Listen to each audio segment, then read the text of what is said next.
Severance has all the things that I love in a TV show. Weird culty behavior, memory effects, interesting puzzles, and a will they won't they love arc with Christopher Walken. It just so happens that these are also all the things that I love in a D&D dungeon. So when Dottie from Mystic Arts reached out to me about Dungeon Jam, I knew what I had to do. And when Christopher Walken didn't return my calls, I decided to make Severance as a D&D dungeon. In this video, I'm going to show you the dungeon, as well as my thought process for converting a TV show into a D&D dungeon or adventure, so you can take your favorite media and use it as inspiration for your games. Welcome to the table. I'm Kelly, and we're in a bit of a jam.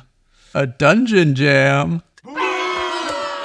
This week, a whole bunch of incredible TTRPG creators are making dungeons and posting them for free online for you to enjoy. So after you watch this video, head to the playlist down in the description or in the sidebar and check out the rest of the videos. There are so many incredible creators in our wonderful community, and I can't wait to look through all the dungeons they've cooked up. That being said, let's dive into this Severance dungeon. Obviously, spoilers ahead for Season 2 of Severance and for the dungeon itself, so if you want to play this instead of run it, send this to your DM and then get out.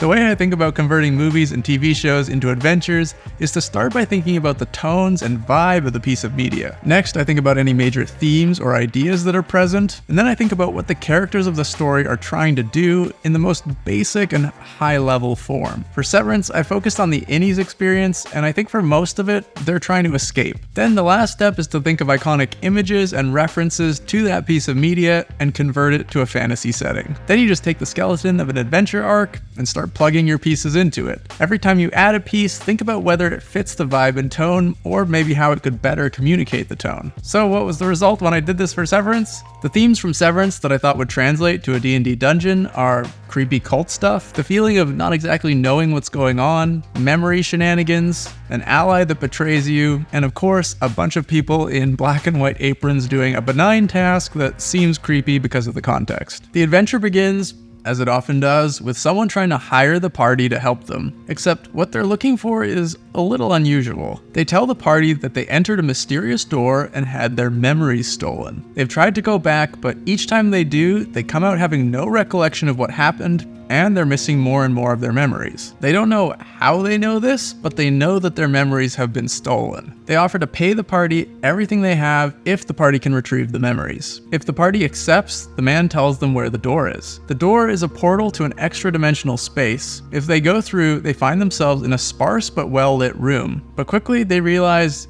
they don't remember how they got there. And come to think of it, they don't remember anything recent. They know who they are and who each other are, and some general things about the world, but no idea how they got there or why they came there. There are consoles with runes on them clustered together in the center of the room. There are as many consoles as party members plus one. There's a man sitting at one of the consoles. He's dressed in a simple robe and wearing an iron circlet on his head. He greets them in a familiar and friendly manner, and he tells them that they work with him. He tries to encourage the players to sit down at the consoles and touch the runes, which he says is their job. He tells them they're all close to meeting their quota, and if they do, they'll get a reward. If the players sit at the console and start touching the runes, they find it relaxing and their minds start to wander. Ask them what they think about. As they continue touching the runes, a glowing strand in a translucent substrate comes out of the back of the console into a glass pipe connected at the back. It then moves up and disappears into the ceiling. That player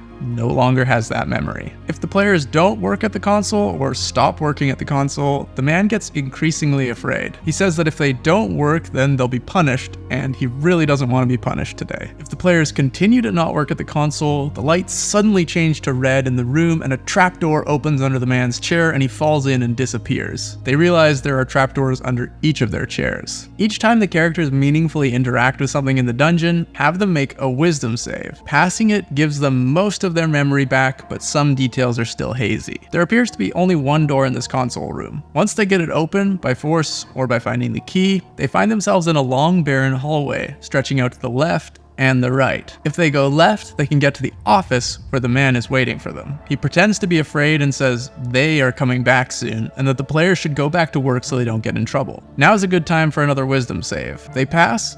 They recognize this man. He's the man from the tavern that sent them here in the first place. If he's recognized, or if they don't leave, he drops the act and dives behind the desk, activating 2 suits of animated armor. After the players fight the armor and subdue the man, there's lots to discover in this room. They find all sorts of cult literature explaining the cult's purpose. The cult is here to harvest memories and knowledge and feed it to the reliquary for safekeeping when the impending multidimensional collapse comes. They learn that the consoles are used for harvesting memories. There's also references to manufacturing the memory substrate, and also references to a memory suppression device. If the players find the hidden door in the office, or extract the information from the man, they find a secret room with the memory suppression device that's affecting the whole complex. Destroying it removes the effects and sets off a fight down the hall. Destroying the memory suppression device also allows the players to remember how they got in. The exit portal is hidden in a wall panel in the room they started in. If they go and explore the other direction, they hear sounds of a fight now. If they enter the room, they see vats of translucent goo and 8 people in black and white robes fighting with members of the cult and a couple of guardian constructs. These people had been kidnapped and working here, their memories suppressed, but now that the device is disabled, they have their memories back and they're fighting the cultists. Depending on the order that the players do the rooms in, they might come across this room before the memory device has been destroyed, and they'll find these people absent-mindedly stirring goo vats. There's other stuff in the PDF about the iron circlet and other memory effect things, but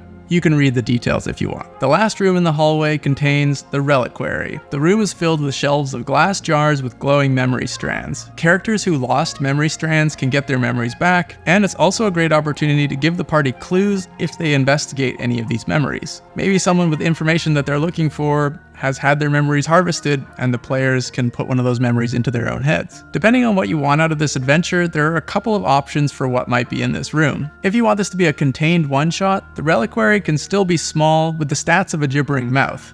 It can demand to be fed and then attack the party if they disrespect it.